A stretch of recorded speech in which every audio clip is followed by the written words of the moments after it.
Okay. It's streaming and it's recording, but I'm still setting up, so I might cut the recording and Hello, hello I'm everybody. podcasting. Okay. Right. Um has it got right, so hang on a minute. I don't have any of the dashboard stuff up. We once heard a story from a driver in downtown What's Halifax, your Nova Scotia, who was annoyed that a cyclist was slowing him down. Do you know what he said? You're not saving the environment, buddy. That was... Oh my god, I had an autoplay video. Sorry, I couldn't hear you for the last 7 seconds because autoplay was something autoplayed on Mastodon. What's your own cast URL? It is watch.chrisware.wales. Okay. That's looking good, I think, actually, even just as a still. Oh, yeah, what was I going to do? I was going to do... I was going to get a little web browser just for props. It's remembered who I am on your own cast, which is nice. Yeah, it's on Oncast.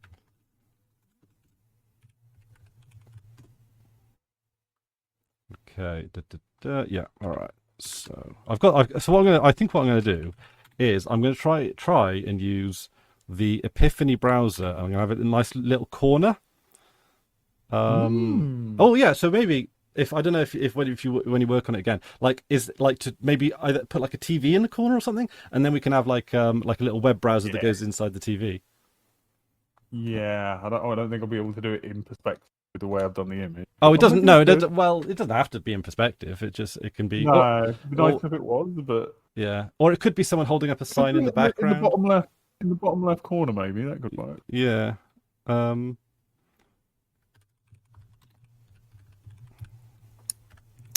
Right.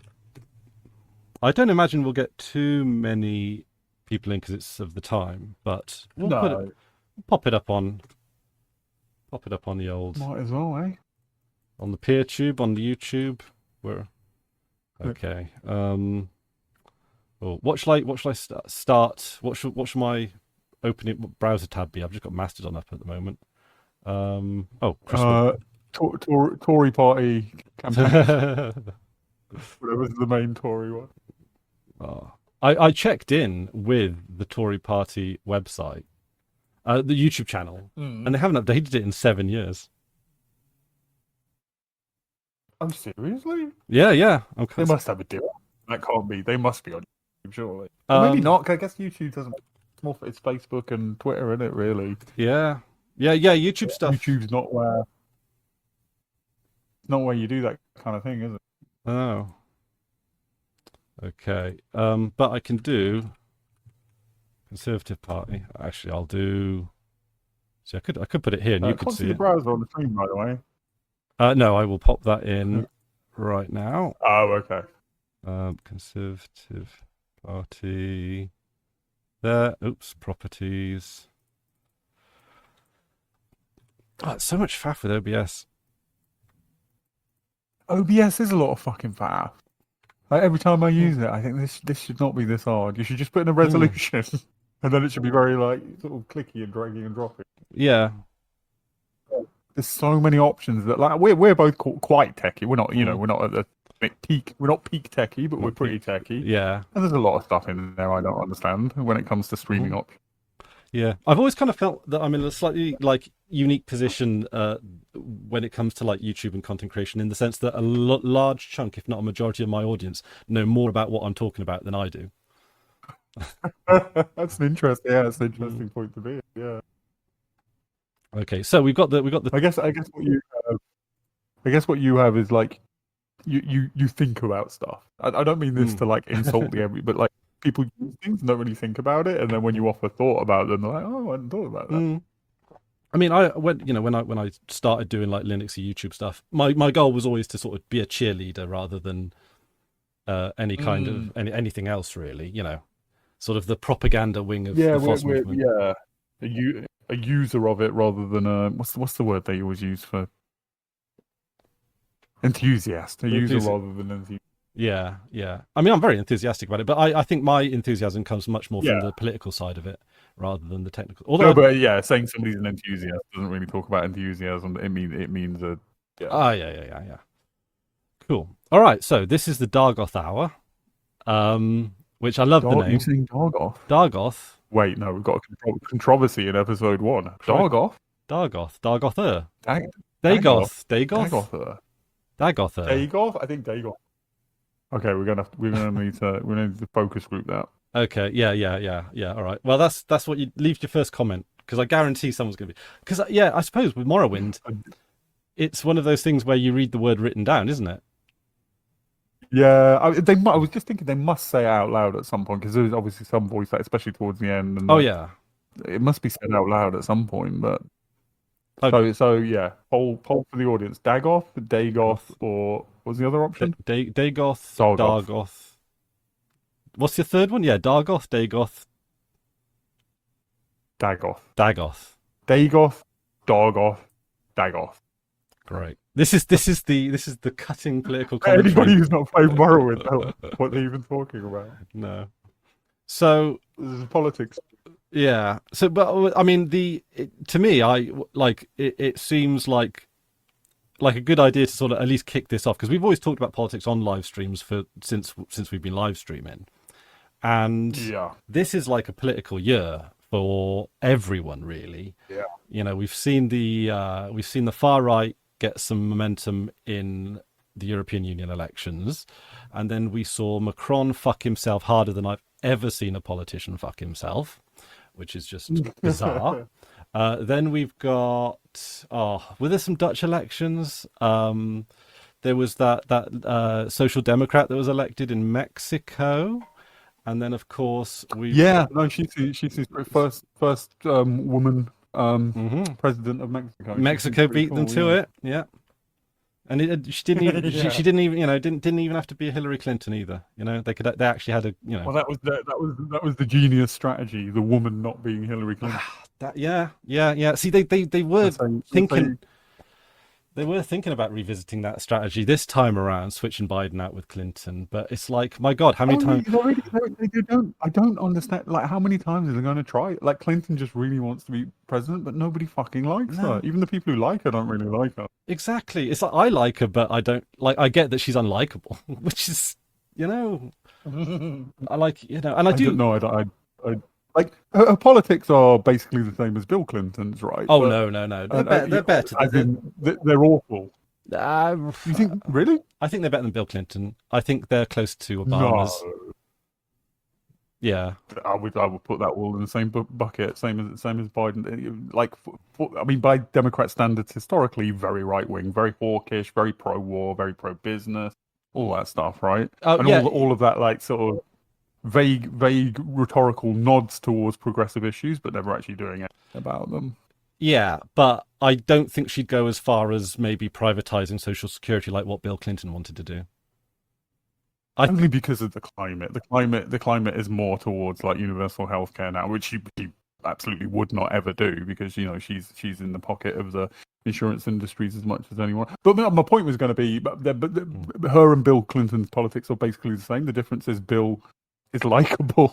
I'm not saying he's a good person. He's an awful person, but he's likable on a very, Well, he was likable for the day in the Tony Blair way, but I don't think people like Clinton and Blair are likable nowadays, like they were of their time. When I say like, I just mean he's got a bit of charisma. Oh yeah, like he went on he went on Arsenio Hall back in the 90s and played his saxophone. Yeah. Oh, have I lost you, Drew? Okay, I've got my window open because it's so hot, so I'm going to mute every time loud things go. It's not too bad, and I've got noise cancel. I've got double noise cancelling on this side, so you should be okay. Oh. It might even have been the case that no one heard anything if OBS and Discord have done exactly what they should have done. We get a lot of tractors and we get a lot of motors. It's fine. It just adds, to be honest, as I sort of develop my ambiance. Yeah, it just adds ambiance, to be honest. I've got my window open, and if someone starts mowing the lawn, I'm not going to shut it, to be honest. Yeah. No, I like that. It's fine. That's actually a little background noise makes it seem more like you're a human being in a human situation, not a robot in a studio. Exactly. It's what I like about the As long as the Fediverse. noise isn't. Yeah. I've been thinking and like about the Fediverse like a lot lately because of the inshittification of everything really. And I'm kind of gutted I've got so many subscribers on YouTube because it's so much harder to turn your back on it. Yeah. I have a look at your channel every now and then, and I'm like, oh yeah, he's got a lot of subscribers. Given that you basically don't make videos anymore, I haven't. you've got a lot of subscribers. Yeah. I'll do a couple a year, but it's just like I've actually turned comments off on all of my YouTube channels now. I'll try. Really? Yeah, I'll try and remember if I put this one up on YouTube to put the comments on, because a bit of discussion on this kind of thing is nice. But the thing is, I've stopped moderating them. I've stopped reading them. I've stopped caring about them. No one leaves them anymore. And about half of them, I'm suspicious, are ChatGPT. So and the thing is, it's not necessarily whether or not it is chat. It's the fact that you don't know. So many comments are bland enough that it's like I don't. Yeah. It could be a bot. It could be because a lot of times bots will do like relatively benign things like random videos, comment on random videos to make themselves like appear more human, to like evade the spam filters. And a lot of these like bot farms, you know, they'll have accounts en masse, and then they'll like have these accounts ticking over doing very benign stuff for a month or two or whatever, and then it'll sort of like trick, you know. I mean, the spammers of the world, you know, they're innovating as much as anyone else, right? And I think Chat GPT is going to put spam on steroids. When more and more people learn how to use that, that's like it could. I mean, we've done this on freebooters before, right? Like it could kill the internet. I think the internet is kind of dying a little bit in a good way. Or it could kill the internet, or it could kill. Yeah, I think this is maybe where you were going. It could kill spam, in that people will start, which is what I do with email, and like just say email is not a mechanism for corporations to notify me of anything. Email, I'm only going to accept emails from my friends, from human beings who are my friends, and take email back to what it should. Yeah. And I think it might do a similar thing to the internet. I think it might lead to a mass retreat from the kind of places where those things are active to things like Fedi, hopefully. I mean, you could very easily plug ChatGPT into Fedi, but it would get handled, I think. Oh, absolutely. I mean, every now and then, right, someone comes to the Fedi and gets absolutely destroyed. Like a tech bro that's trying to do a startup is like, okay, I'm going to do the next Twitter, but who's going to be on it? And there's no content. Oh, I'll tell you what, I'll plug into the Fedi, and then suddenly there's users and content, so I can sell it for £2 billion to a venture capitalist. And then it gets blocked. And then it gets blocked by every. I love that, and which is a great. That's the right. It's a social way of dealing with problems. Exactly. The Fedi and Linux and open source, to me, are examples of what I don't want to like say the word communism, right? But it is fundamentally. I think because FOSS is an American movement, right? Let's be frank about that. It's Stallman's American. Linus moved to America. It's an American cultured phenomenon. I think if it had arisen anywhere else in the world, it would have been an explicitly socialist project. Yeah, because it is a socialist project. Yeah, I mean, Stallman's basically a socialist, or certainly like a solid social. I don't think he would use that language because he's American. Yeah, and I agree. I don't know. Maybe, I don't know if that's necessarily a good thing, a bad thing, or a complicated thing. Because if it was more European centric, then I think like it would be more overtly social or like leftist. It would be using more leftist language, whatever that language may be. But it might then start excluding Americans, and I don't know. Is that a bad thing? I mean, you could maybe say anarchist. I think maybe it's more anarchist than so. But it's in that ballpark. Anarchist, libertarian, maybe. Horizontal structure. The flip side of what you're saying, a bit of pessimism for your optimism. The other thing that FOSS has been amazing at is empowering big business to surveil us and show, everything that Google's built, everything that Amazon's built, everything that, apart from Microsoft, arguably, every tech company has built their empire on FOSS. And I think that's a weakness of FOSS license. Would this have happened? Or would this have happened to that degree if the open source movement never existed, but the free software movement did? Honestly, I think it still would. I think open source made it happen quicker or more deeply or whatever. But I still think it would, because that software still has the same capabilities. It wouldn't have got all the investment it got so early, so maybe it wouldn't have developed so rapidly. But I still think it would have ended up. Yeah, well, it would have either ended up not doing that and not being very good software, or because it didn't need that. But corporations getting involved and coding it and making it better. That's a good thing. It's just them using it to abuse us. It's not a good thing. I think I see it as a win in some ways, in that we are claiming some of their work back. Like we're sort of like, yeah. It's a little bit of some means of production ownership. Closest we get to taxing them these days. Yeah. So I mean, and also with things like this, there's always going to be good and bad, right? And you just got to, cut away the shit and make the best of the good stuff, right?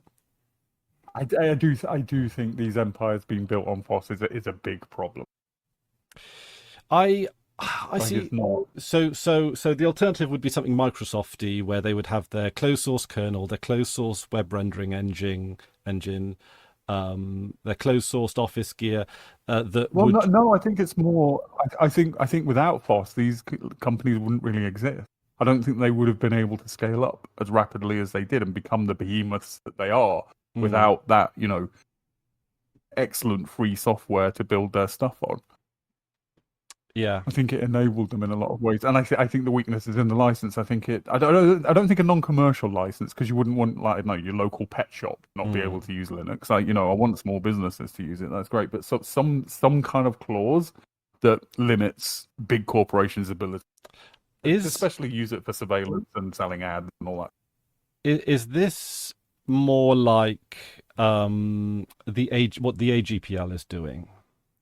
Because as I understand, I'm not very familiar with the AGPL, but I hear the smart people praising it, is basically it. And well, if the AGPL had been the norm rather than the GPL, then things like Gmail, because this is the fuzzy area, right? Like web apps that are where the JavaScript is. The JavaScript is making use of free license stuff, but that JavaScript itself isn't free license. So essentially, if the AGPL had been in place, then the Gmail interface, the whole website, would have to be open source, and then anybody could host their own Gmail, which would have been much better. Yeah, and there is a reason, or AWS Web Services, or whatever. Yeah, but there's a reason why Google have banned AGPL in every way that they can. Yeah, which is I say feature, not a bug on that front. Yeah. It's, but I think we're starting to witness the beginning of a retreat from the 5 siloed websites that everybody uses. I think it's not out en masse yet, but I think we're seeing the beginnings of people turning away from that and wanting to go back to realizing that the older modes of doing. I don't mean technologically older. We don't need to go back technology wise, but the social, the structural sort of aspects. Yeah, I think we're seeing a return. Oh yeah, absolutely. I mean, I would say that the en masse bit is starting to happen now. With Twitter, I think Twitter has kind of like shaken people a little bit, because it's such a drastic, chaotic mess over there. It's less like the boiling frog, and it's more like a madman has been given an obscene amount of money. And it is the opposite of boiling frog. Whatever the opposite of boiling frog. Yeah, totally. So, and I think when people are looking at, like, the question that, like, the media people are asking is, what's going to be the next Twitter? Because that's such a media people question to ask. But I'm starting to think that the next Twitter is not Twitter, not social media. I think there's a lot of people. I think you're exactly right with that. Yeah. Just that. So I think social media is kind of like it's melting away, but also it's changing. I think that more people I know. So when I talk to people in my life who are not techie people at all, then they it's just not part of their mindset. Where if they have like a meme they want to share and stuff like that, it's group chats nowadays. Group chats are the ones that are taking over the social media. It's like WhatsApp groups with about. We've discussed this before, but I think Twitter's always had this distorted idea of its own importance because of the kind of people, like Yeah. every journalist is on there, every politician is on there, Yeah. and they sort of, and media personality in general, and Yeah. they create this feedback loop that makes them think that everybody is on there and that is the world. Yeah. Whereas, in fact, even at its height, most people weren't on Twitter. Like but you were far more likely to be on Facebook, but others, than Twitter. It never got a ton of penetration. It's just the media class thinks it's the world, and that in itself is a problem. Yeah, it's absolutely. It reached, I think, was its peak like 500 million active users, which is like compared to what Facebook's 2 billion. Yeah, and I say I think it was like 500 million at its height. Like now, in terms of just use, like YouTube is huge. It's not YouTube's not interesting. This is interesting actually, that YouTube is not a politically influential platform in the way that when there's an election like there is now, I have actually seen a couple of political ads on YouTube, but really they're targeting Twitter and Facebook, right? They're not targeting YouTube. Pandemic. Whereas when I want Europe. some sort of like in-depth political analysis kind of stuff, I'm going to go to YouTube, of course, right? Like Novara Media, for example, like they do good stuff. Yeah. I've got the Conservative panel up here. Apologise for the second where the autoplay video. That was not my fault. That was the Conservatives' fault. They put... So you said that Macron had committed like the greatest political self-harm or whatever. Oh yeah. I would say like Cameron's up there and Liz Truss is up there. The Liz Truss was great. Oh, it's so much fun. Oh my god, every day was just like it's just great. What was your favourite Truss moment? Oh, my favourite Liz Truss moment. My favourite Liz. It's the memes. I think. Hang on a minute. I got one up here. Like the thing is, it was when she met the Queen. Oh my god! Where's the one where she rings the bell? Is that one there? I think I've got that one. For me, it's that speech where she's saying, and we import European cheese, and it's what she's saying combined with like her lack of control of facial expressions, because she says we're importing European cheese, and she does this weird kind of odd grin that she had. Yeah, and then she says something like, "This will not do," and she like a furious expression, a weirdly angry expression. It was such a weird fucking moment. Yeah. Oh, like I'm looking for a GIF website. There's the Liz Truss GIFs. What have we got? What's the Giphy? The Liz Truss. I think it was the memes like that did it for me. Oh, this is the one. So you can see it in the bottom of the corner there. Mm-hmm. Yeah. Oh, I don't want to use your app. I should have used a browser with better ad blocking. Support your local ad blocker, people. What you want? Is it Epiphany? This is Epiphany, yeah. Which does. Oh, it is Epiphany. Yeah, Epiphany. I thought I might give it a go because it's it's blocking adverts, so that's okay. Privacy, intelligent tracking prevention. Yeah. Oh, I'm not putting any passwords in. Yeah. So yeah. No, I'm trying Epiphany with the WebKit engine. I sort of keep it just around because it is the sort of the secret third option. Yeah. I mean, I say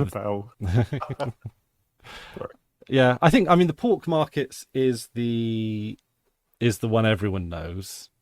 Then there's the cabbage. Cabbage. Yeah. She's just such a. I know, in Britain we use the word Muppet to mean like idiot, but like she literally looks like a Muppet. Like she moves like a Muppet. Yeah, she's like the female Mr. Bean. Great. She's more floppy, more Muppet. I think more Muppet. I know what you mean, but more a Muppet. Yeah. Amazing. It's like, yeah. Did you know? I think apparently, allegedly, she had like an 18-month long affair. That's like, did you really? Yeah. They I have a kind of like, if you took the okay, imagine for a moment like she was her with her sort of mannerisms and her like floppy arms and inability to control her body, but with Corbyn's policies. Oh my god! I would love that as a prime minister. You're right, like a just sort of a bumbling inept kind of like, yeah, but like, I'd love that. That'd be great. Something very sort of like affable about that. I don't know. That could be like, yeah, but the thing is, Liz Truss could. I mean, I would say Liz Truss could only get away with being Liz Truss because she's a Tory. Like, if she's a Labour, she'd just be lambasted so much. But because like, No, yeah, no, but sort of putting that aside, I'm just imagining her going to some like G7 summit, meeting all the important leaders, and just tripping over and falling on her face and stuff. And Yeah. everybody just going, "Oh," but she's nice though, So we tolerate it. I'd legit go for a drink with her. Like she seems nice. Like she's just Yeah, but she's clearly not. Her policies were evil and mad and bad and stupid.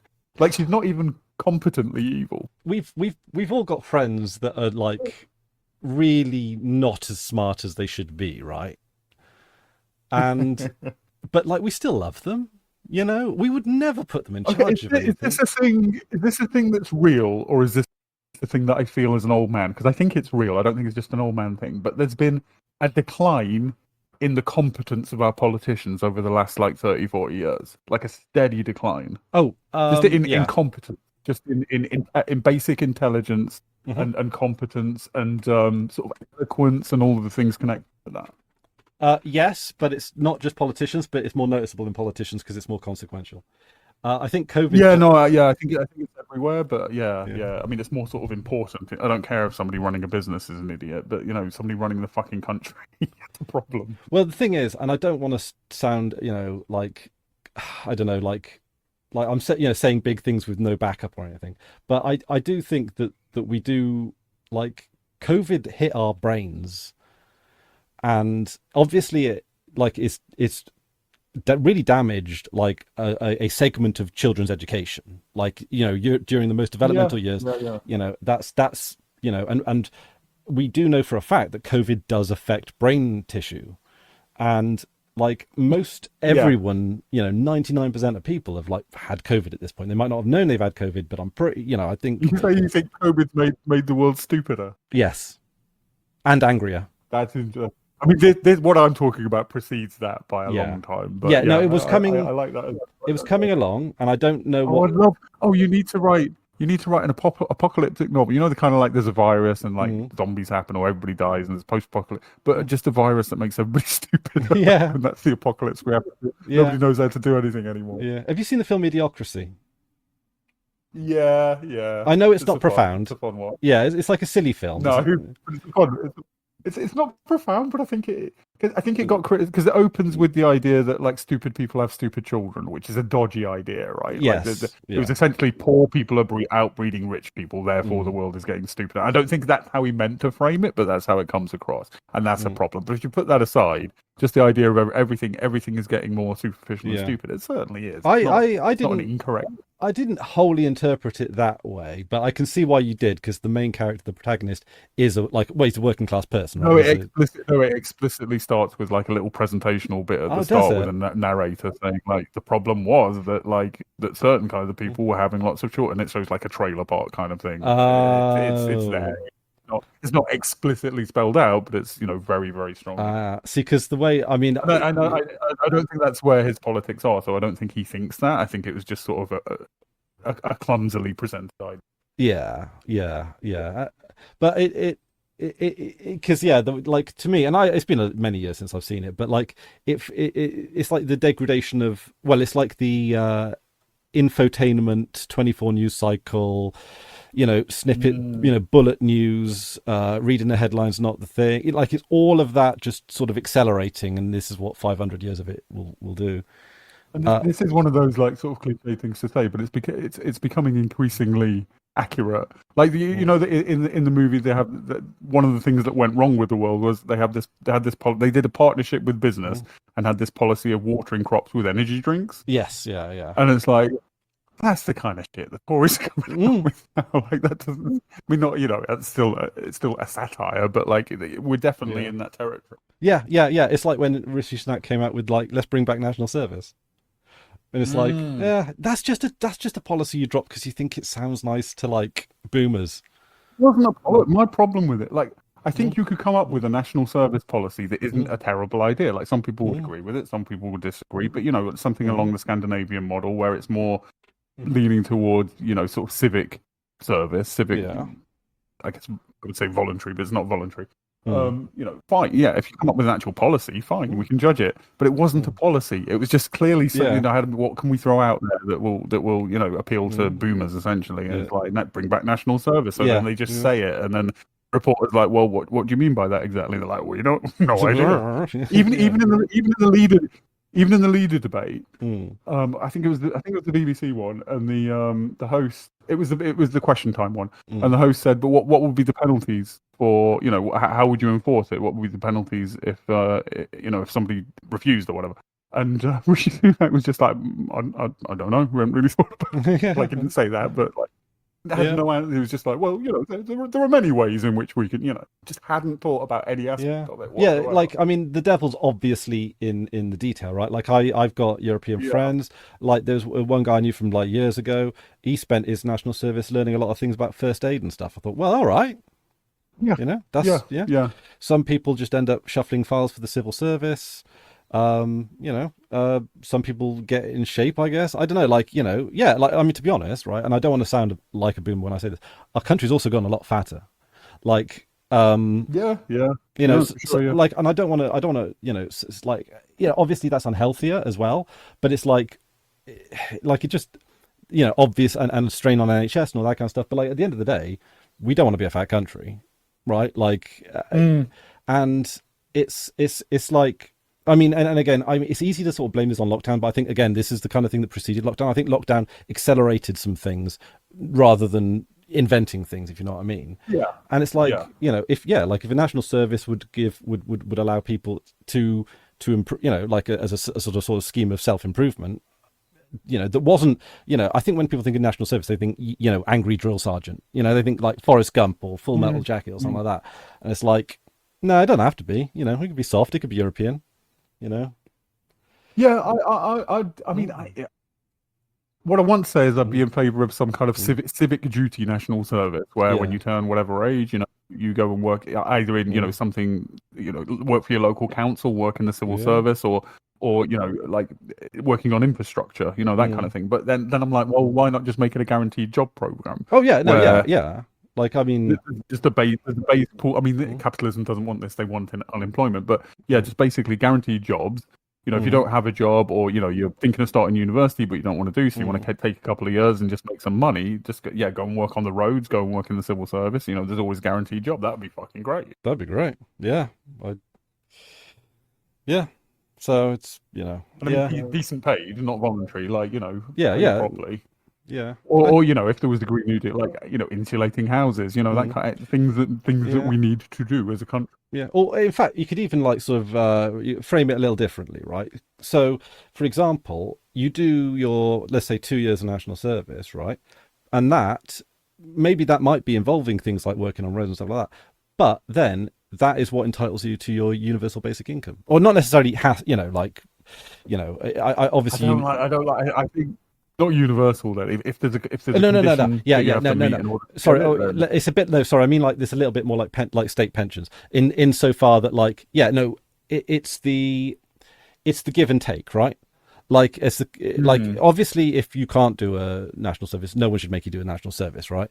And I would say there's probably some opt out mechanism as well, right? Like we don't want to but at the same time, I like the idea of a universal basic income, and I mean, the two policies are separate. I'm not actually really linking them. It's just like, I don't know. It's just like give and take, really. There was. I think there was some talk somewhere of national service. You do like 2 years or whatever it was, like a year or two national service, and then your education is paid for. Then you go to university and you get it for free. Yeah, I'm like, I don't know. I think the problem with policy, because I think that sounds good, but I think the problem with policies like that is it's going to make it increasingly unlikely that poor people go to university, because a poor person can't afford to take 2 years out unpaid and then 3 more years out unpaid and blah blah blah. Yeah. I mean, it's I mean, I think, to be honest, and I don't understand. Okay, so this is why I don't I don't get why capitalists are so like a lot of people say that universal basic income is fundamentally keeping capitalism alive on life support, right? Because it's fundamentally economic stimulus. One of the things that kind of does sort of get under my skin a little bit is when we talk about spending taxes, and we talk about it like, oh, we're going to build I don't know, build something. It's going to cost 100 million or whatever. Like, and people talk like that 100 million is just like burned. It's just like disappeared into the ether, never to. Yeah. And it's like, no, because, well, first of all, a huge chunk of that's going to come back in taxes anyway. It's just like a velocity of cash. In fact, often all of it. Yes.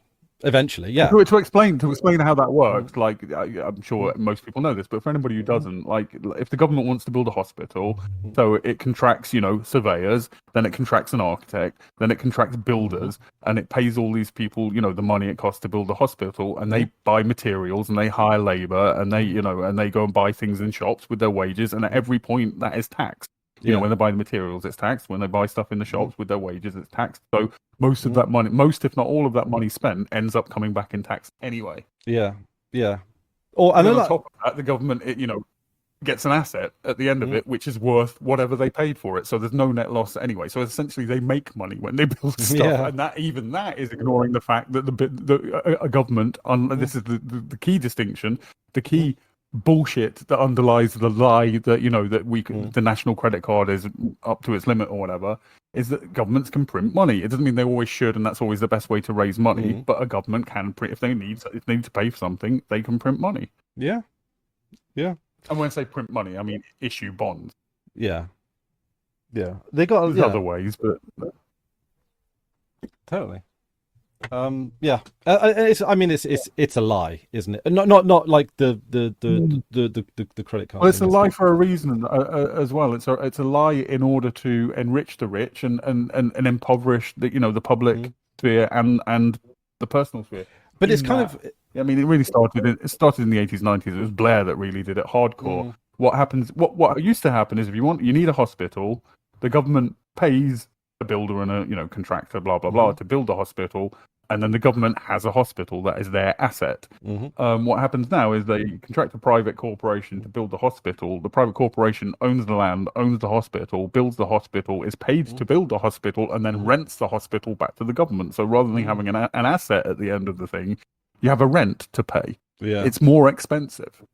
And the difference between those costs is the profit that the private sector takes, but it also means that the government, the public sector, is slowly selling off all of its assets to the rich, and they're also, in real terms, wages are stagnant or decreasing, so they're impoverishing. Basically, the rich are taking all the money off both the public sector and people.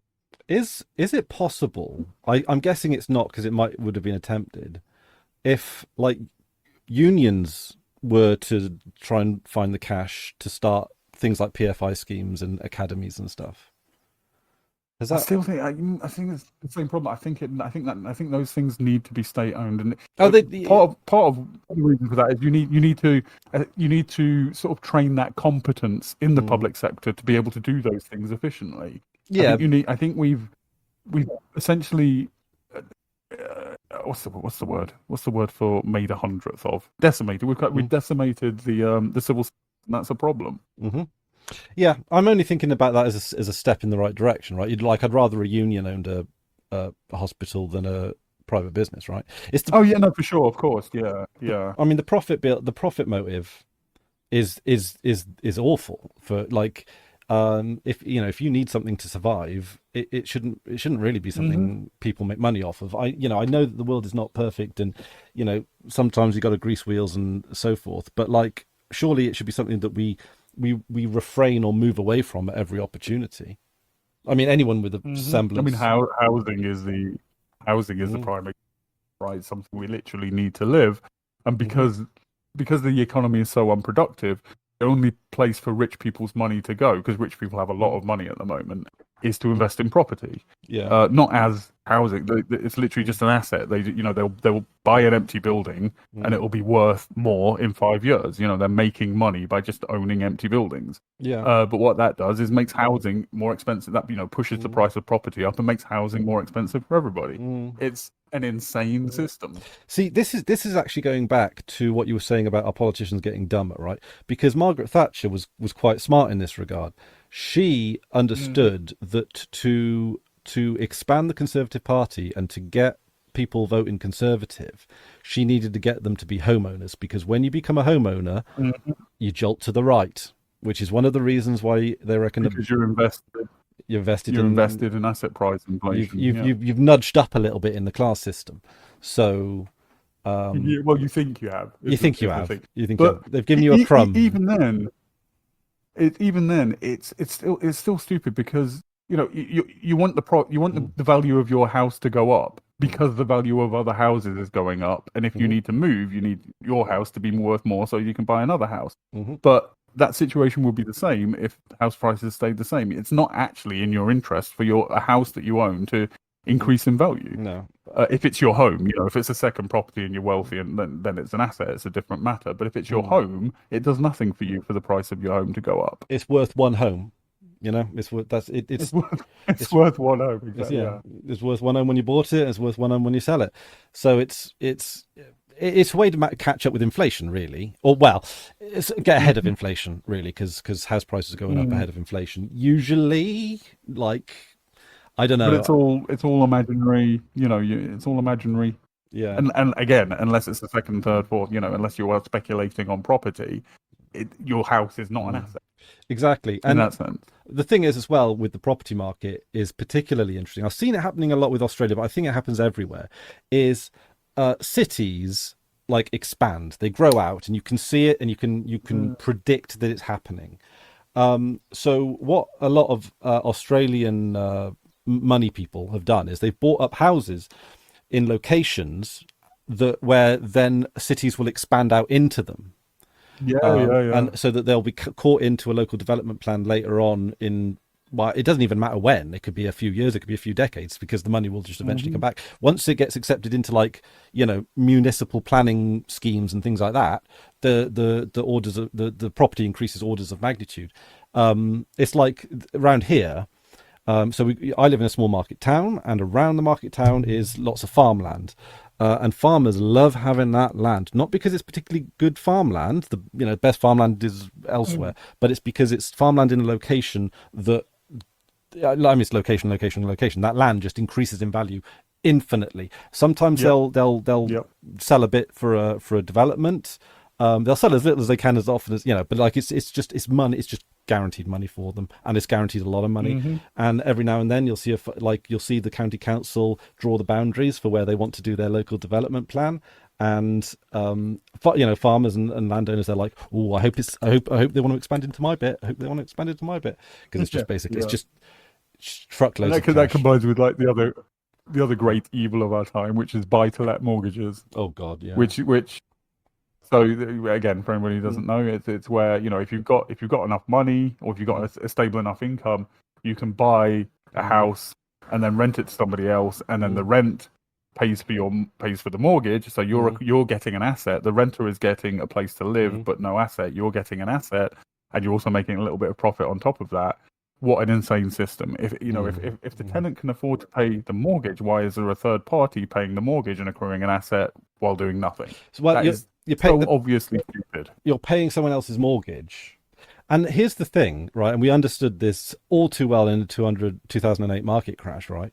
Is that, how many landlords themselves are living paycheck to paycheck. So, you pay your rent where they are supposed to spend it on their mortgage. So if this alleged system is working, right, you're just paying off someone else's mortgage. But the thing is, right, a capitalist could then argue, yes, but it is the landlord that is taking the risk. But it isn't just the landlord that is taking the risk, because because if the landlord fucks up, right, you still lose your house. It's like you still have to move out. You still have to. You still lose your house. They lose if you say if they don't own the house until they've paid the mortgage, then they lose nothing, and they've taken the profit off the rent. I mean, they're losing the asset, but they're losing the potential of the asset.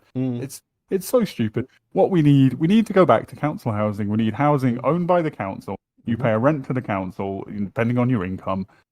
They make a little bit of money to pay for public services, again, depending on your income, and it's much lower than private rent. That's my nan.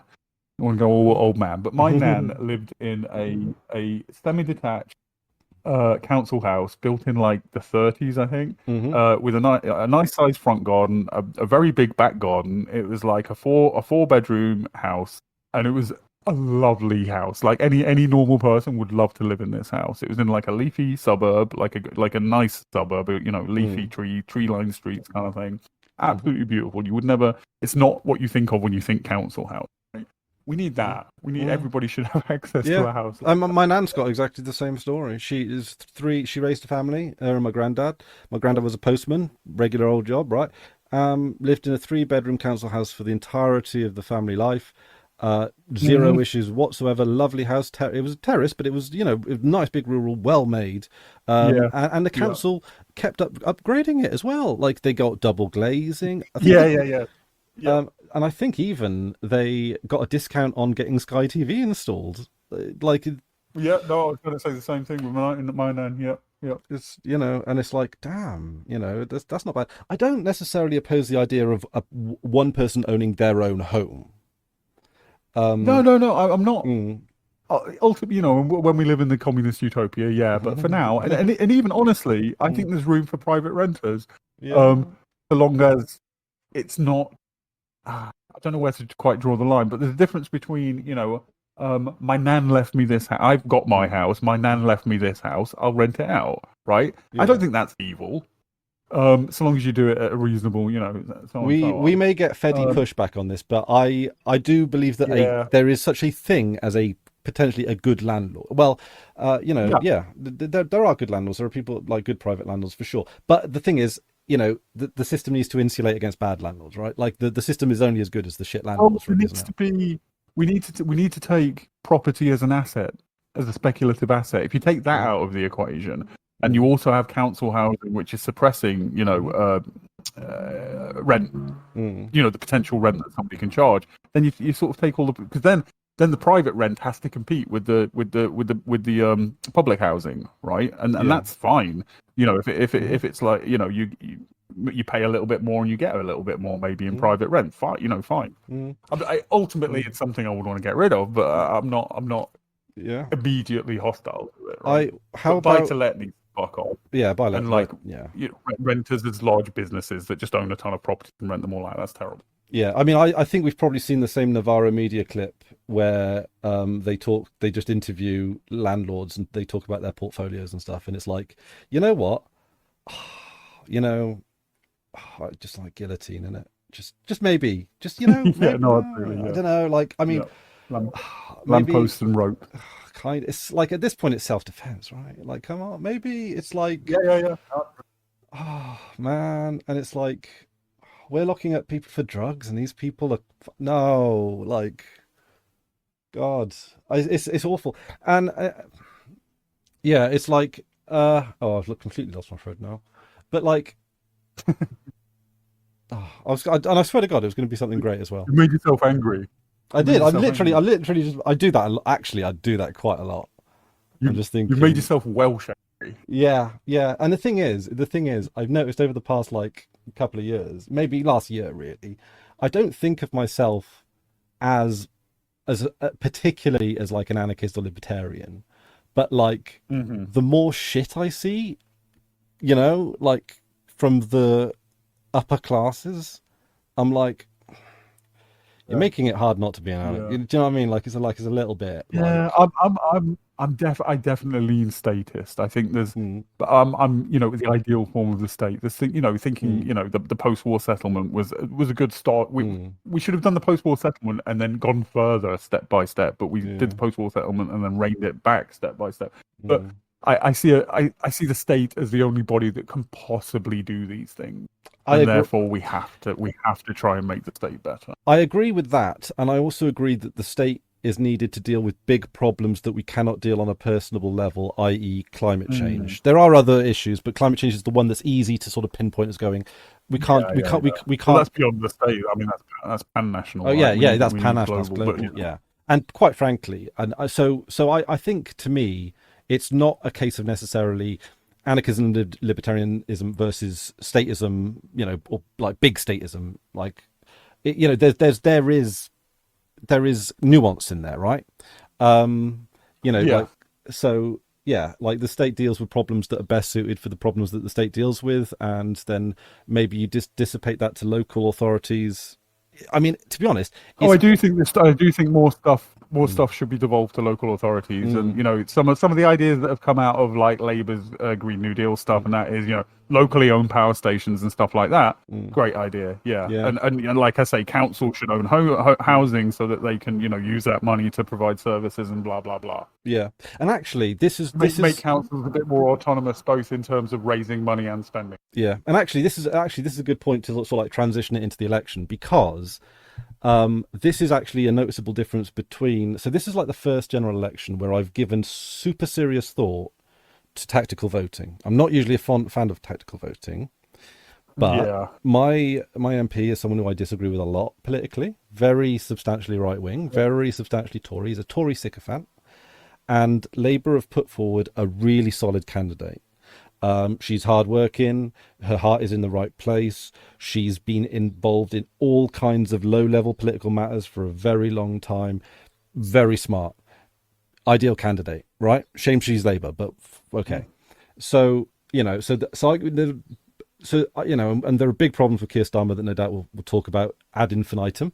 But one of the issues with Labour, and I think this is still the same, this also applies under Blair, is that Labour they're better at systemic change. Conservatives seem to just don't want to do any systemic change whatsoever. They are not only they are so staunchly the party of the status quo, but maybe shifting more to the right. But on a systemic level, right? Like you hear Labour talk about. I think that. Let me just clarify, because I think that can be misunderstood. Like historically, the Conservatives are the party of the status quo. That's what they represent, or they represent very incremental change. Like they're the party of let's be careful, which is fair enough. But what they've represented since Thatcher is a transfer of wealth from public and individual hands to private hands. And that's the status quo that they now represent, is a continuation of their impoverishment of everybody, including the state, except the wealthy. Exactly, yes. But yeah. So I feel, and then again, like, to me, I've come to learn, and this is something I get when I'm a bit older, so much of politics is vibes. And the vibes under the Tories is like, it's stale, it's rotting, right? Things seem to be like rotting and decaying under the Tories. And that's just really not a nice vibe. But at least with Labour, at least with Starmer, he talks about some things. Now, don't get me wrong, he's not any kind of like revolutionary or like, everything we want, right? We understand that with Starmer, it's a big compromise. It's, but here's the thing. Labour leaders, even the sort of the centrist, centre-right ones like Blair, like Starmer, like Starmer's talking about reforming the House of Lords. Okay, like I don't, I would like to see some reform of the House of Lords. I don't even care what that reform is like. I think that was complicated. So I think they want to reform the House of Lords because they want to go back in the EU. I don't think they want to reform the House of Lords because they want to reform the House of Lords. But Blair wanted to reform the House of Lords. Oh, well, he did some House of Lords reform. I think Labour want to do some. You might say that's incremental changes to the House of Lords, but I think with the House of Lords you kind of have to do incremental changes, don't you? I don't know. I think House of Lords could be its own entire episode, and I think a fun one. So it would be a fun one. Let's not get into that right now. I take your point. Like a Labour government will make things a little bit better than. Okay, it's complicated because. Okay, I'm going to entirely put the Iraq War aside. Let's pretend the Iraq War never happened. Right? Blair's government was significantly better than a Tory government would have been at that time. The child's tax credit. They did good things on benefits. They weren't bad. They weren't great, but they weren't bad. They were, devolution. So they were an okay government. And I think the same would be true of a Starmer government versus a Tory. I mean, Yeah. rhetorically, we'll say, you know, Tories and Labour, they're the same. And, you know, there's truth to that. I'm not saying that's not true. But really, undeniably, a Starmer government would be better than another Tory government, right? And I know this is not. I've literally read you make this argument today. But how far do we go down that lesser of two evils ism road? You know? Yeah, and also So they're this not, is not going to be great. no. So yeah, and this is a super complicated question. This is why I'm always so staunchly like, don't shame people for voting. Whatever, you know, like if people are not voting for your lesser of two evils party, that's a you fault, right? That's like being angry at people for not laughing at your jokes. It's like, if you're not, you know, and I think, you know, because this is obviously a bigger thing with Democrats in the States. It's like the thing that Democrats need to fucking do is they need to like focus on getting likable candidates, right? Like they need likable people, right? And policy. Where's the policy gone on like the centre, you know, centre left, centre right, centre. They don't have policy anymore. They have little technocratic tweaks. They don't have the last Corbyn had policy, right? Yeah. Starmer's got little technocratic tweak. Broad arguments, because I think we're both fundamentally against tactical voting, right? In spirit, in spirit, yeah. Broad arguments against tactical, and I come down against tactical voting. I think pretty much. Solidly. If you're in a Labour Tory marginal and you want to get rid of fair enough. Okay, but specific to this election, Labour's going to win anyway.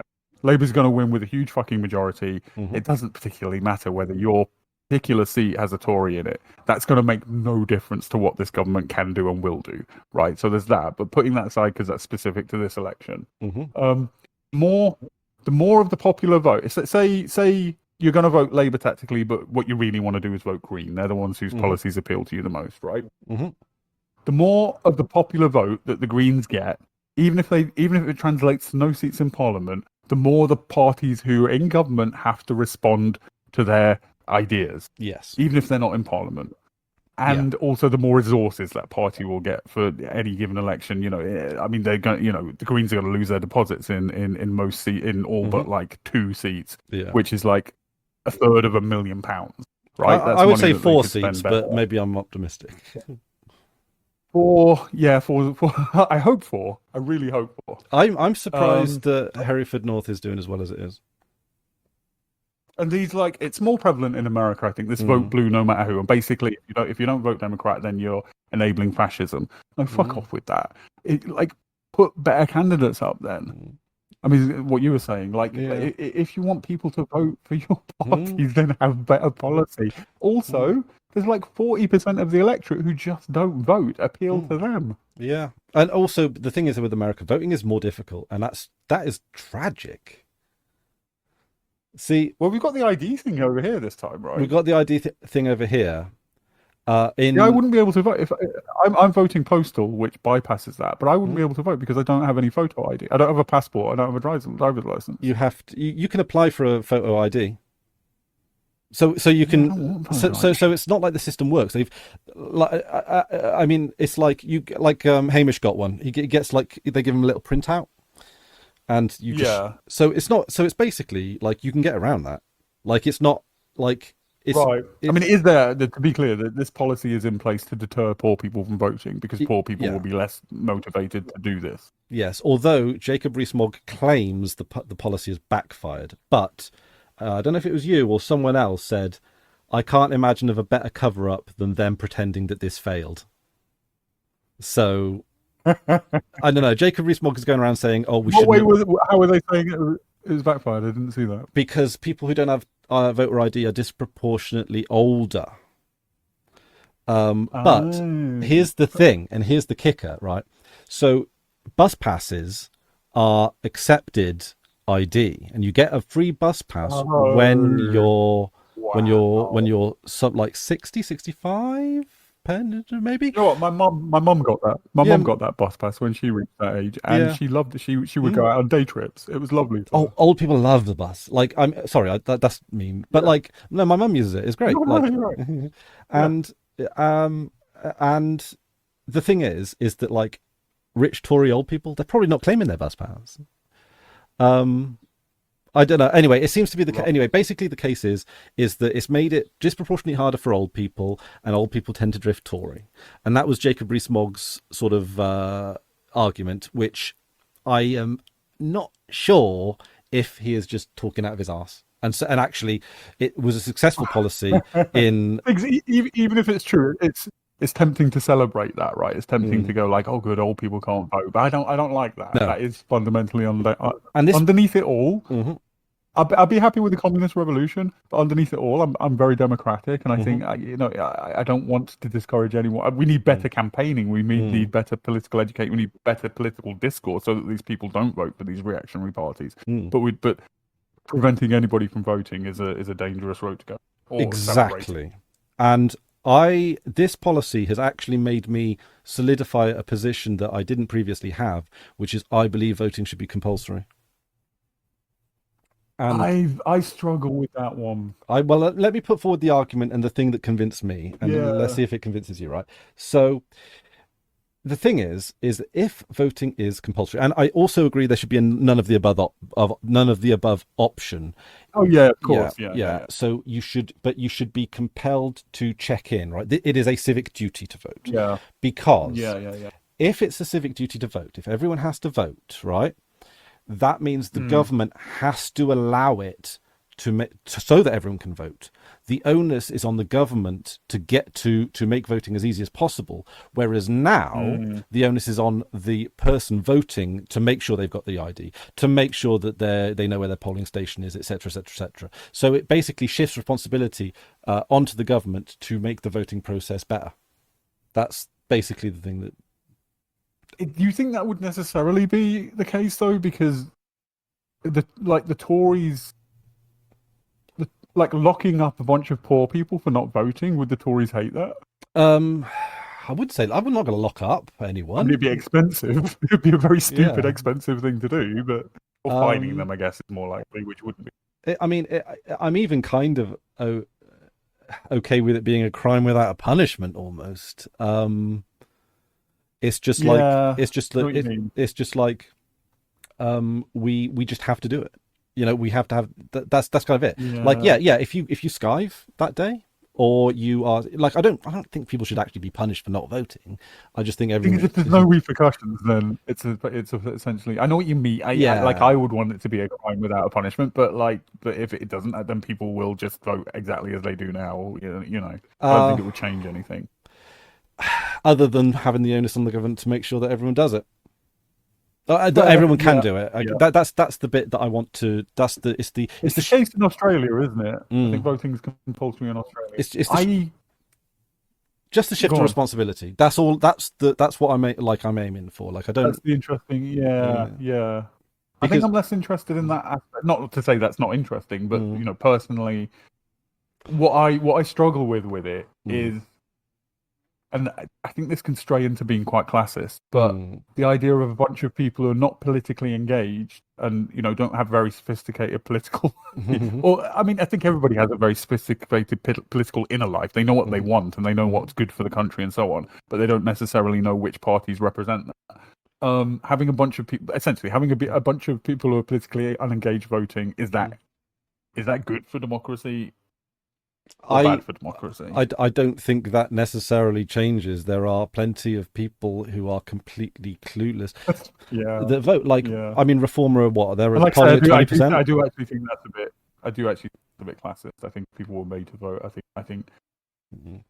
Yeah, people understand their lives and what they need. And also, in some ways, I think this is maybe a problem that doesn't exist, or a lesser of the problems, because our voting system is quite easy to vote, in my opinion. I vote in person. No, it is. Yeah, when you see stuff that the controversies that come out after every American election, you're like, Jesus, it's a real fucking rigmarole over there.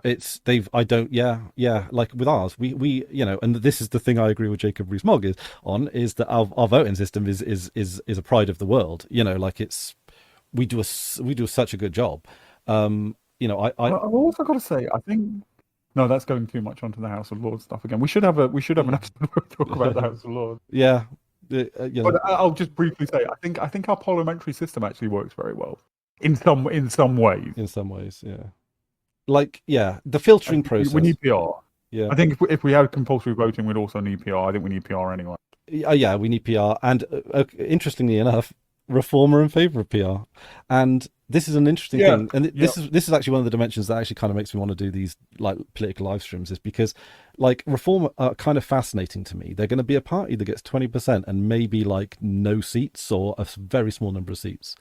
And it's like that's looks like one at the moment, doesn't it? But is it Farage? Is that the one? I think so. Yeah. Yeah. So like, which is a shame because I think that there's a local independent. Is it Clacton? There's a local independent. What do you call it? Prospective MP there, who actually seems quite decent. Not hugely left wing or anything, but like a decent dude. Isn't the Labour MP there? Not a prospective candidate. Not too bad. No, he's awful. Oh, he's awful. If I'm remembering correctly. If I'm slandering somebody who's good. He's the black guy with the little dog and. Oh, I'm thinking of the completely wrong person then. I hope the one I'm thinking of is like sleepy white. It might not be Clacton. Hang on a minute. Let's fact check. Let's fact check. Right, I'll get the browser. I'll get the browser back up. Right. So, right. Let's see. We need to have like a fact checking system of some kind, don't we? We need a fact checker. Oh, quickly, I'll say So if the election looks like the polling, right? Yeah. We're going to have Reform on 20-ish%, Lib Dems on 10 to 15. Let's say 15.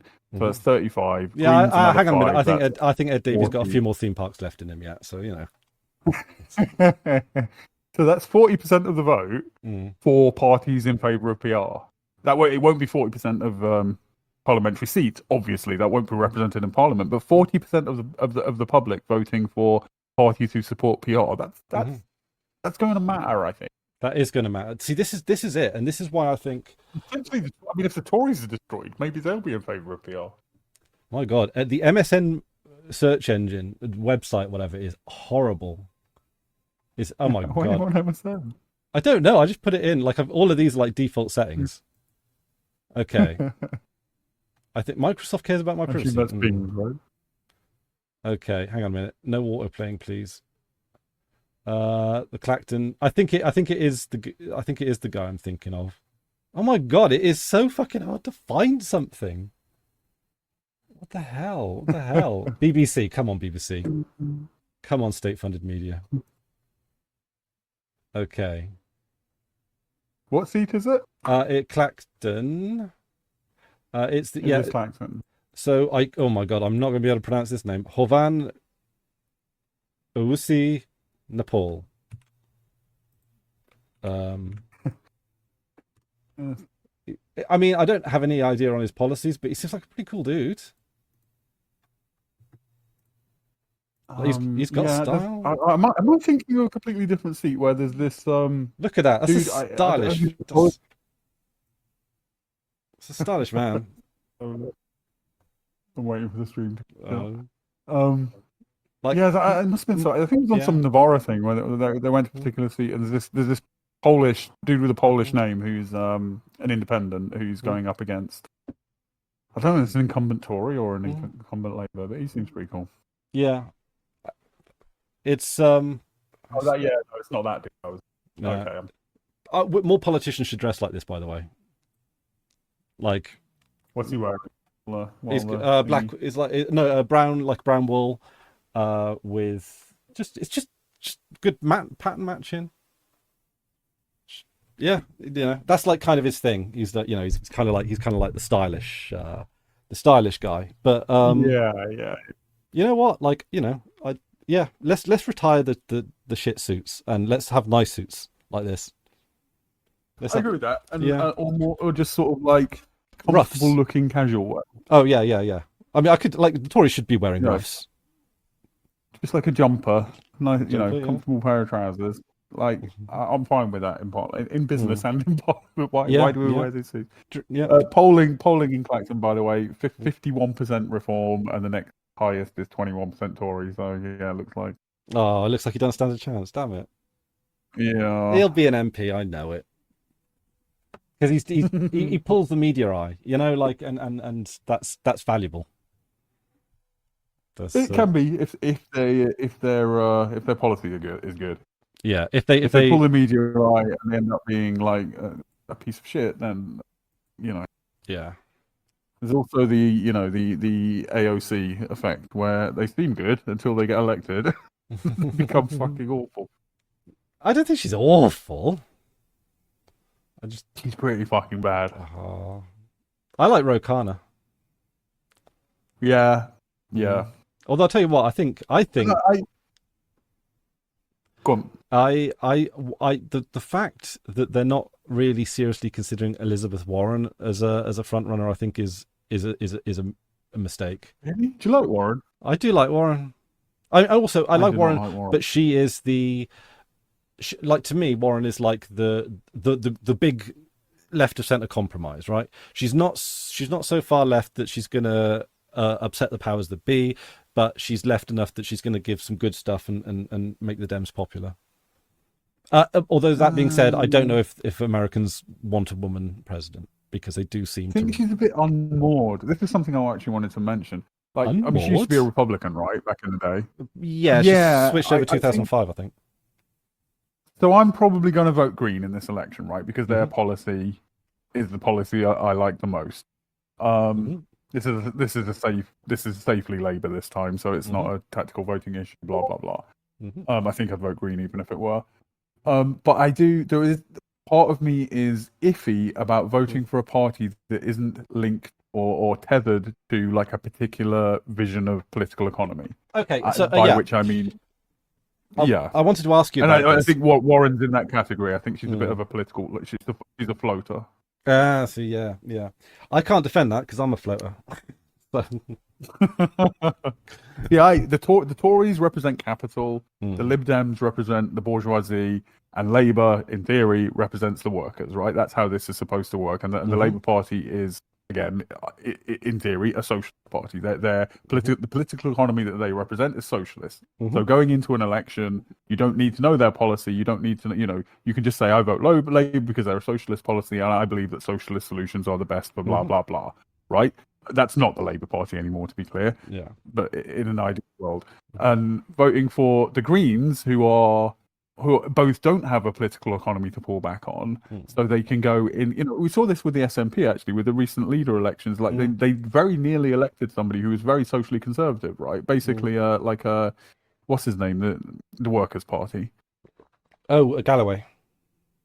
Like a Galloway kind of figure, like economically quite left wing, but socially very right wing. So a party that isn't more to a political economy, I think, can do that. And the Greens are a very democratic party, so if a lot of Tory leavers go to Green this time, then they could turn to the right. So I want a party where I know what their philosophy is, and not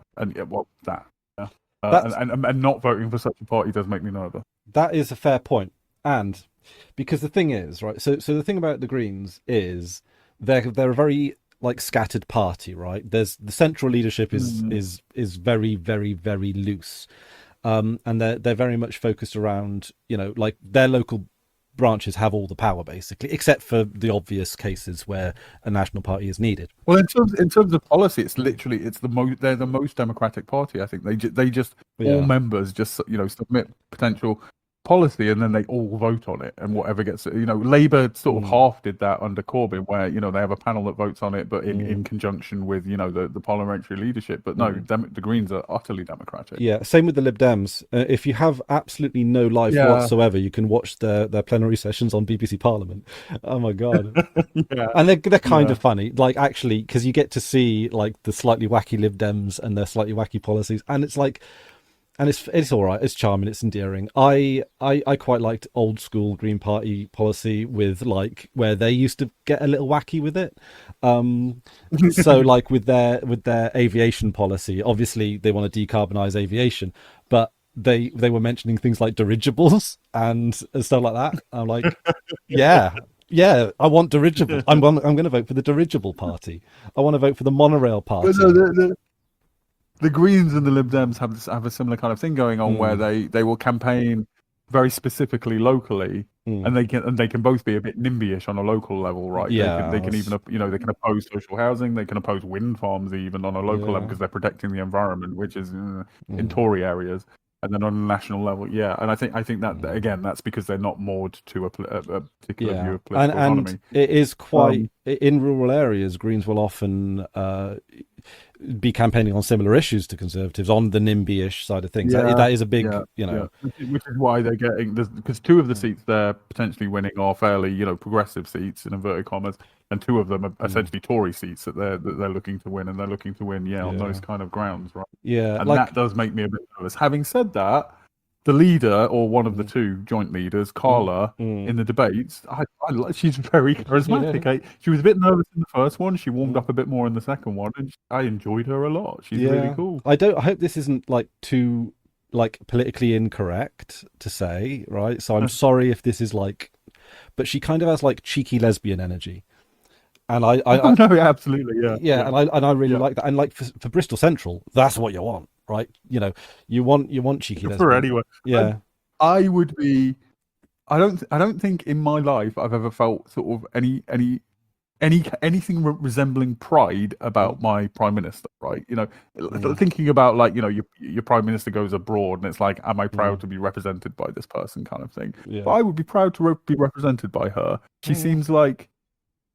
I don't mean not a politician in terms of competence. She seems far more competent than most politicians now, but she seems more like a person, like an actor who doesn't talk in the rote formulas that politicians talk in, doesn't have the mannerisms of. She has the mannerisms of a human being, and I like that. She comes across like you said, cheeky lesbian, comes across as a very modern human being, not. Yeah, and I'm surprised how popular she is. I never really followed her too much, even though she's just across the way from me. So I should have, and I knew that there was a long campaign that was running in Bristol Central for the longest time, and I think this election for them is a little bit like the perfect storm, because it's a Labour Green, marginal, and so the tactical vote is it's Labour Green marginal, so you're going to end up with presumably some, and also with Bristol, vegan capital of the world. Green. So the Greens are massive on their animal rights, and also it's it's sort of the gay capital of the West. So certainly the gay capital of the Southwest. I mean, because Cardiff is quite LGBT, but I would say Bristol's super, is super LGBT. I don't say super LGBT friendly, but there's a huge. Brighton, Bristol, Manchester, and kind of Blackpool.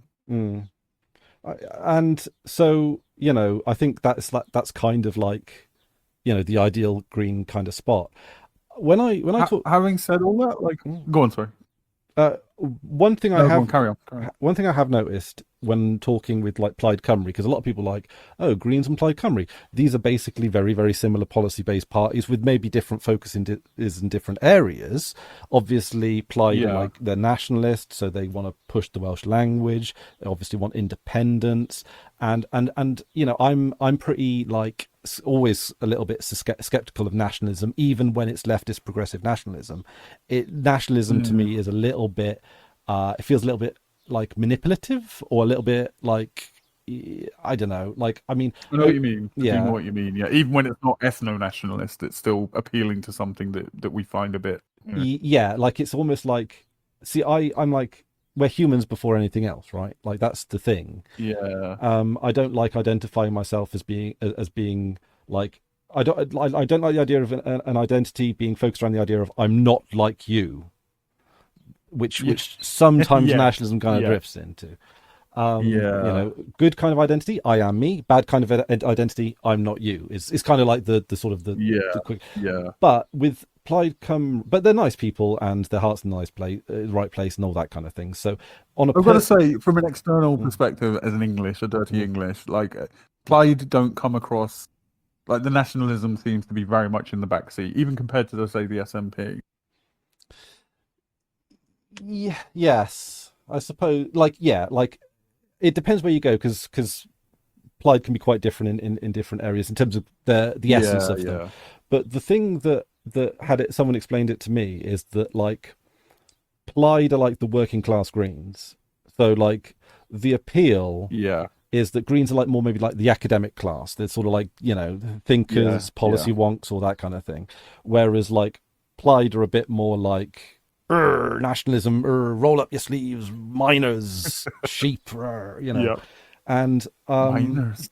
yeah, and this is why I think leftist coalitions are better than being too overly structured, because there'll be different facets of leftism that appeal to different people, and we should be putting people where they feel that they can do the most benefit to their causes. This is Labour's fundamental problem at the moment, is that like the red wall, sort of, the working class traditional Labour vote isn't really with. I mean, maybe a bit more this election. Well, I don't know. They're probably going to reform, but we do need a part. Yeah, we need something like Plaid in England that can represent those people. Yeah. Yeah. And like you say, I'd love to see a government that is a coalition of left-wing parties, meaning Labour and everything leftward, rather than just a Labour government. I think that would be much healthier. Yeah, because we've got like we had, I don't know if they're still about, the NHS Action Party, which obviously they're a single issue party. More money for the NHS basically was their big headline policy. The thing is, with a party like that, you know exactly where they stand for, and you know exactly what they're going for, right? Now, if you're this is where I come back to the political economy thing, though.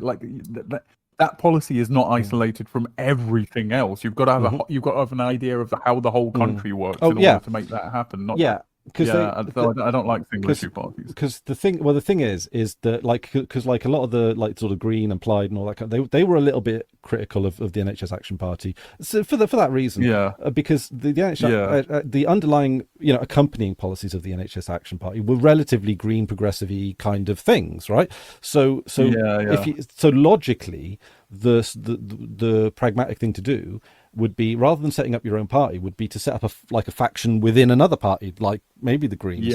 Use that emphasis. It's a little bit like if in single party, like the CCP, for example, right? You have different institutions within the CCP. You have different factions. You have different things, and it's like, it's a lot more. It seems from the outside. I don't know much about this, so I'm sure I'll be corrected on so many issues. But it seems like there's more flexibility because it's not formalized in these decades-old party structures. And we have seen China do big policy changes in short amounts of time. Also with Singapore, which have a very stable economy. Really, it's kind of been steady since the 50s. Is it? I was watching a YouTube video essay on I don't know why I was watching the YouTube video on the essay on the economy of Singapore, but it was like something like it was like I watched it was a fucking video essay, right? This is fucking. Yeah. This is the fucking age we're living in now. It started out like Fallout or something like that. It's like a video, and then it sort of it said, this is like the history of the fucking Singaporean economy.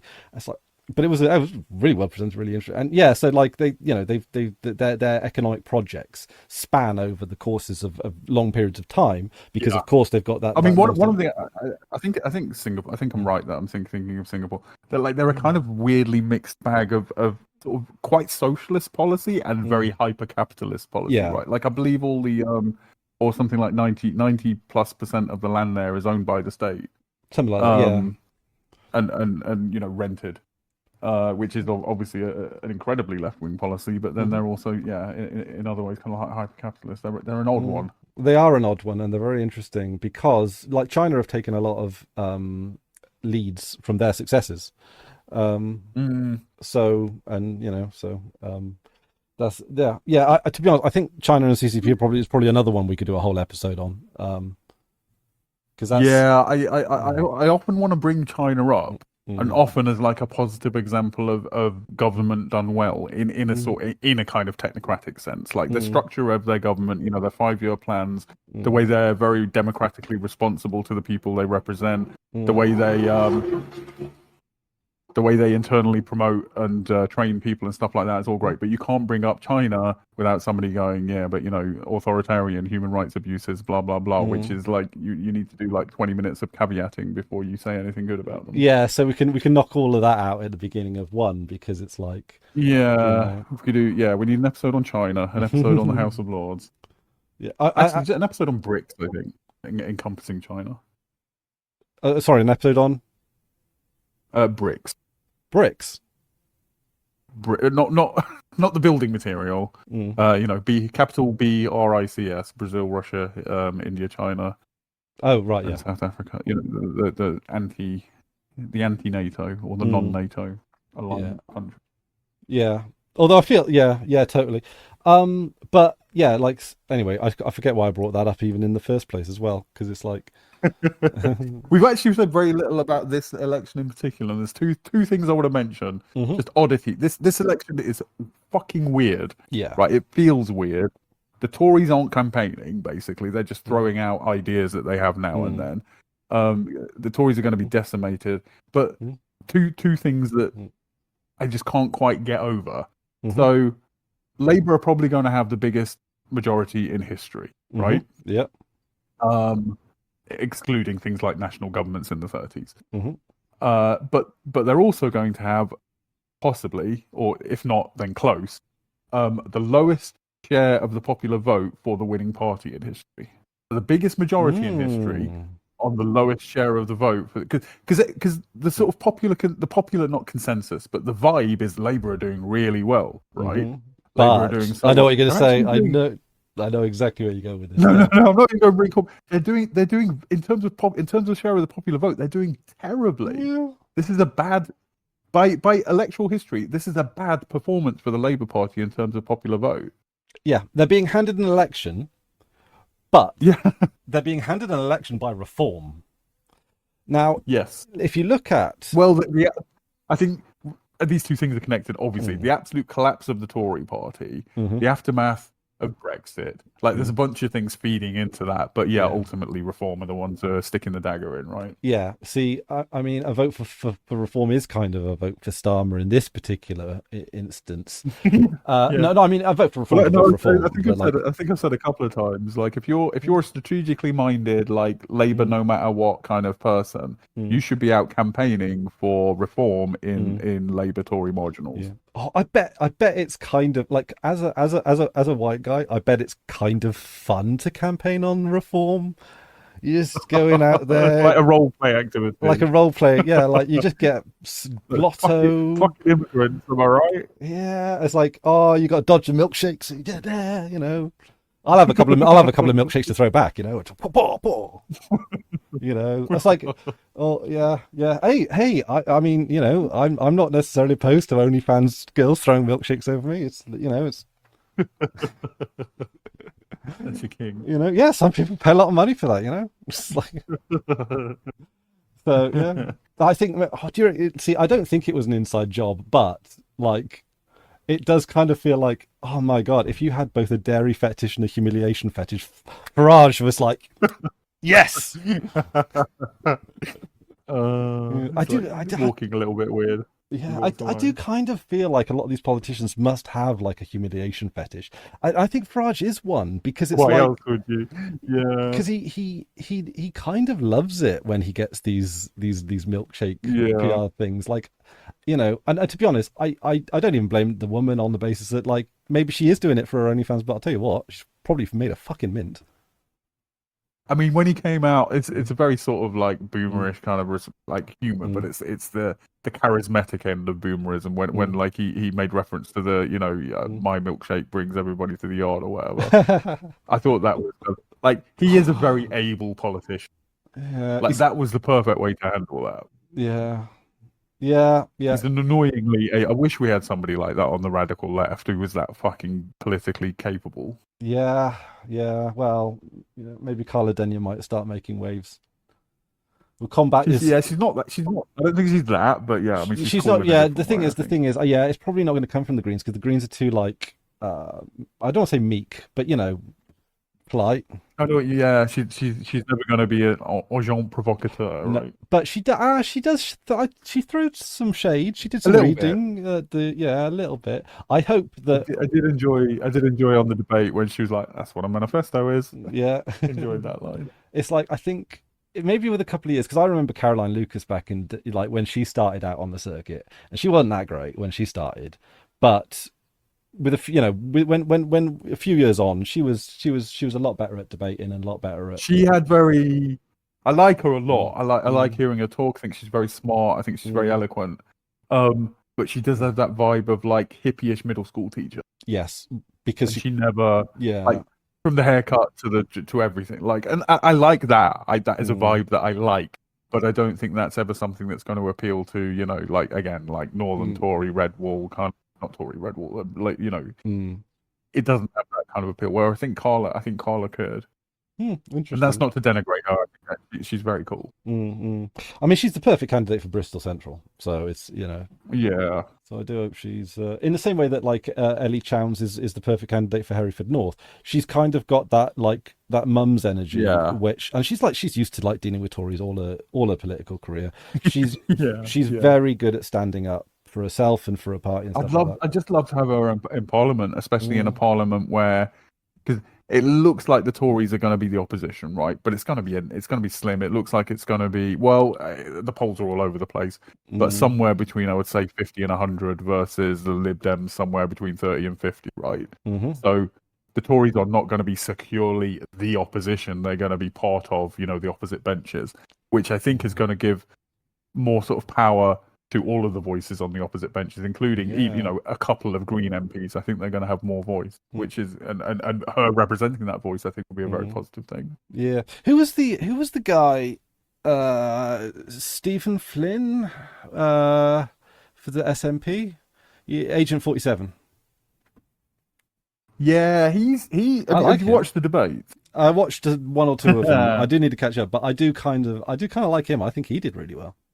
When he's answering questions directly, he's very good, I think. When he's given time to orate in a not free form, it's prepared, but when he's given like a few minutes to speak, he's so fucking incredibly boring. I was watching the Navarra the Navarra sort of live streaming of the debate, right? And at one point, I can't remember who, but one of them just goes, he makes Keir Starmer look exciting. Oh, no way! You've got to see him in that context, because I know the first couple of debates where it was rapid fire question, not rapid fire, but question answer. I agree, he came across very well, but no, when you see him talking at more length, he's quite boring. I wish politicians from smaller parties could understand that less is more, right? Like they often try and just get as much time as they can, because they think more airtime equals my face on the camera, more equals more people will vote for me. But if you have one good clapback in a debate, that's all you need. Ideally more than one. Also, this is trite to even bring up. This is something that people have been talking about for decades, but just that that strategic political evasiveness of like don't accept the question, don't accept the premise of the question, but answer the question you want them to ask, not the question they did ask. I'm so fucking tired of that. And I don't think it looks good. It looks awful. In the last debate, Fiona Bruce asked Keir Starmer. So in 2019, you said Jeremy Corbyn would make a great prime minister. Were you lying then, or are you lying now? And his answer was just, I didn't think Labour would win. Yeah, which is not answering the question. That was an awful answer. And he said, you're not answering the question. Did you mean that when you said it? Or have you changed your mind? Or, blah, blah, blah. And he just said, well, I really didn't think Labour would. Just say... I was lying then. There's several answers, but the best one, I think, for him is... I was lying then. I was towing the party line. That was my job. I didn't think he would be a good prime minister, but I thought he would be better than the Tories. Say something like that, right? Yeah. But no, they can't just be. They can't show any. And I don't. For me, that works. It doesn't work well. Maybe it does for other people, but I don't think it does. It doesn't. I don't see how it can. It's a PR tactic from like 15 years ago that worked once, and now they're just like hanging everything. Yes, I think that's it. Yeah. I think it worked for Labour that first time. It's the Trump appeal. Like, this is why Trump just he just I don't even know what he does, but whatever it is he's doing, it's working for him, right? Like, he just fucks. He just goes on the aggressive. Did you see that thing where I was talking about the electric boats? Oh yeah, the debate of our time, isn't it? Electrocution or shark? Would you rather die? Would you rather die to shark or battery? Because he's like notoriously scared of sharks. This is where it comes from, so it slips in from time to time. I choose electrocution every time. We agreed on that. People agreed on that. Electrocution every time.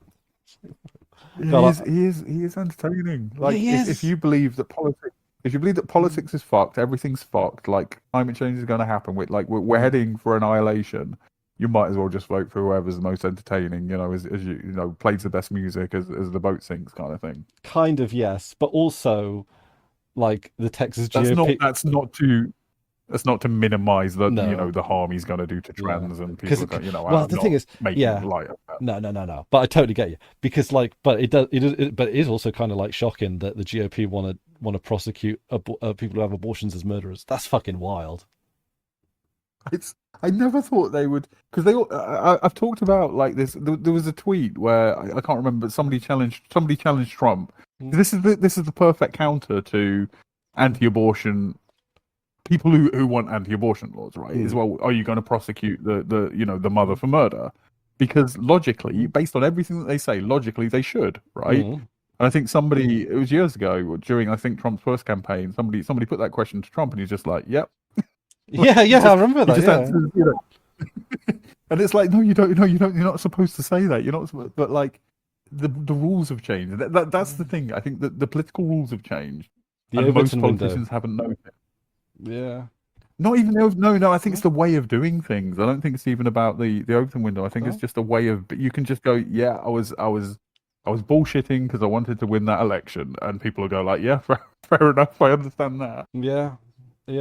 I mean, Starmer is such a transparent fucking liar. You know, like again, this is obvious, but you know, when he was going for Labour leadership and he wanted to nationalise rail and water and mail and blah blah blah, and was doing all these socialist things, and then as soon as he's elected Labour leader, he dumps that, and then he makes these promises, you know, and it just he's so transparently a liar that I think he would get some props for just fucking up. Just like I'm trying to win an election here. I'm just going to say what wins. Yeah. Kind of. I liked an answer he gave to a question. Maybe other people might not have, but he was asked. It was in the. It was in where they just the interview where they. It's kind of like they did that. It was like the debate, but that really an interview type of thing. It was about the town hall kind of thing. Yeah, right? that's the one.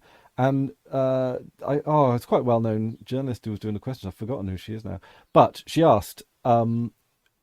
A lot of people think you're boring. Can you give us some insight into like your personality, your character? And Keir Starmer's immediate answer was, "I've been in public service all my. I've been passionate about public service all my life." Yeah. It's like, you are, man. I mean, like that was the right answer because I remember Ed Miliband fucking that question up. What did Ed Miliband say? Oh, they said something like, "Oh." No, the one that he really fucked up was a lot of people saying you're not really tough enough, and he goes, "They're saying I'm not really tough enough. Hell yeah, I'm tough enough." And it's like, oh yeah, don't do that. No, don't do that. No, I think a bit of honesty and vulnerability. Like just go like, actually, my hobby is I collect Beano comics from the 1930s. Just say something like that. Yeah. There's like what people. Oh, that's interesting. Yeah. It's like no, or you just say, look, I'm boring as fuck, but I'm going to do a good job. You know. Like that's Starmer, I think first of all, I think there is an appetite for someone that isn't necessarily charismatic, but just comes across as being competent and smart and intelligent. Yeah, no, absolutely. And I think that is what I mean. That was honestly, that was Cameron to an extent. I think it was. I'm not very exciting, but you know, I'm very competent. I'm very managerial, right? Yeah, and I think he had a bit more vim than Starmer, but yeah, and he had this great tactic of walking off after he's done with the questioner, like when he's being investigated. It's just like, I'm going to say my bit and then I'm going to walk off because I'm the prime minister. I can fucking do that. So did you see the toolmaker thing? My dad's toolmaker. My dad's a toolmaker. Yes. Why do I know why do I know the professions of all of their families? That's fucking. I don't like that. I think we've imported that from America. I think personalizing it with family stories. I think in the case of actually Ed Davey, I think that is actually a worthwhile personal story that is relevant to his political life. But usually it's just like, let's find some relative that was a nurse or something and mention them to make it look like I'm in touch with people. And I don't like it. I think it plays well in America. I personally don't like it. No. When it was in one of the debates and he said the line, you know, my father was a toolmaker, and the audience laughed. And then obviously they were laughing because he said it so many times, not because being a toolmaker is laughable. But then he had an interview afterwards where he was reacting to it as if he thought, I don't know whether this is a political gambit, but as if he thought the audience was laughing at his father for being a toolmaker, which is a bizarre reaction. Yeah, that is kind of a bit. And if I was in those audiences where you get to, in the debates where you get to ask a question, I think I would say to Starmy, can you be clear? You've been very cagey about this. Could you please tell us finally, once and for all, what was your father's profession? Yeah. Right, I'm running a little bit out of time, so no worries. We've been going for a while. Is there anything we want to say that hasn't already been? I mean, I got shit tons to say, so I imagine we'll probably do more of these, right? I think whenever we have these rambling podcasts that we've done on, we started off doing like Linuxy stuff and then Feddy stuff and then just broad rambling. We're always quite surprised when people like it, right? So if you enjoyed this, please do let us know because it'll make us keep doing more. Well, at the end of the day, and it's nice to hear. Yeah, I mean, I don't make content for views, but I do like the comments. Which is one of the reasons why I'm kind of a lot more interested in making content for the Feddy than for YouTube, because people don't leave comments on YouTube anymore. I don't leave comments on YouTube. If I'm watching some great stuff on YouTube. I'm watching this guy cross England in a straight line. It's fucking amazing. He's racing some Gen Z kids, and it's like, go and look it up. It's just fucking amazing. He's called GeoWizard, and he does GeoGuessr videos as well. But he's crossing England in a straight line. He's racing some Gen Zers. So if you want to, and they're also doing it, and that's fucking great. But the thing is, and I'll have a comment. It's like, you know what? This is the YouTube I'm here for, and I'm not going to leave a comment because I can't be fucking asked. But I should do, like, to encourage and all that kind of stuff. But it's like people. Well, I think on YouTube, that if you leave a comment, it's either going to go completely unnoticed, or it's going to result in stupid replies, or like. Whereas on Feddy, you will have a nice conversation if you leave a comment. Yeah, either your comment will be appreciated, or there'll be a little bit of a back and forth and some interesting things. Yeah, and also the thing is, when I say tell us if you like this, it's not like I don't need adoration or anything. I'm just it's interesting, and you can help like nudges in the right direction. Well, I mean, we wouldn't be talking about politics if we weren't prepared for people to disagree with us. I mean, we haven't even agreed on everything in this entirety of this episode, and it's fine. I think it's. I've disagreed with myself. I disagree. I do. I got to be honest, right? A lot. We're not supposed to admit this. My mood probably affects like policy more than I'm willing to admit, if I'm completely honest, right? Like there are some days I wake up. I'll disagree with things while I'm saying them. Yeah, sometimes. I mean, I certainly, and I think so many things are so nuanced. Like there's that way of looking at it, and there's a perfectly valid thing that's just over there. That's another way of looking at it. Yeah, and this is why like I am a floater. This is like I don't necessarily like I have some policy. I have a pretty standard set of policies in my mind, but you know what? I just want to pull this country leftwards a bit. Well, I think we're probably, in terms of my political economy, I am a socialist. That is, that is the philosophy that I think best represents blah blah blah. But in terms of policy, I'm open to a vast array of, as long as we're going in the right direction, I'm cool. Yeah, and this is why I don't automatically disagree when people call me a liberal, because it's like I wouldn't necessarily think of myself as a liberal, because I think that capitalism in particular has kind of decimated us in the negatives of capitalism at this point are pretty self-evident to anyone looking and thinking. But I don't know, like I don't, to be honest, I'm not super into the labels really. Like I know that they're important. Yeah, no, you're not a very labely person. Yeah, but I mean, this is going into the labels more. But I mean, to be fair, like Marx was a thinker within the liberal tradition. It's not like Marxists and liberals oppose about some things in terms of those two camps. But Marx is very much a liberal. Conservatives were very much in a liberal tradition. Our whole world really exists in the liberal tradition. We need to get liberals on side. Yeah. When we say liberal, when I say liberals, I don't mean within the liberal. I mean fucking centrist pieces of shit who would vote in the Nazis if they could. I mean, I think but I think they're savable. I think we can save those people. Nah, I don't know. I think I think reform voters are savable. I don't think liberals are savable. That's interesting. But maybe that's another episode, especially Yeah. if we're running out of Yeah, time. yeah. I think reform voters and reform is a massively interesting situation. Maybe one of those for an episode of its own, really. Yeah. Cool. But anyway, yeah, comments. And it doesn't even have to be under the video. You can find my email address if you want. The Fedi, you know how to get hold of me. You can work it out. Just say things at us. We like talking to people. So say things at us. Yeah. Cool. All right. Well, thank you very much for joining me, Drew. And I look forward to seeing this picture develop. Gonna throw in some. There's only a little bit of my iconography on there. I need to find. Maybe I might put like a picture of like Aaron Schwartz. I like him. Who's that? He's the guy that invented RSS and was basically bullied into suicide by the FBI, was it? Or something? I don't know. Like he's murdered by feds, basically. Murdered by feds. So give me a list of Chrissy thing. I'll put a little thing on there somewhere, I think. Yeah. But, just cool. All right. So I don't know how to end a stream, but goodbye everybody. This has been the Dagoth hour. The Dagoth hour. Dagoth hour, Dagoth hour or Dagoth hour? What's a sixth housey kind of thing to say about, I don't know, Sleeper's Awakening or something? Don't be a dreamer. No, be a dreamer. Dreamers among us. Be a dreamer. Be a dreamer. Dreamers among us. You have nothing to lose but your chains. Toodaloo.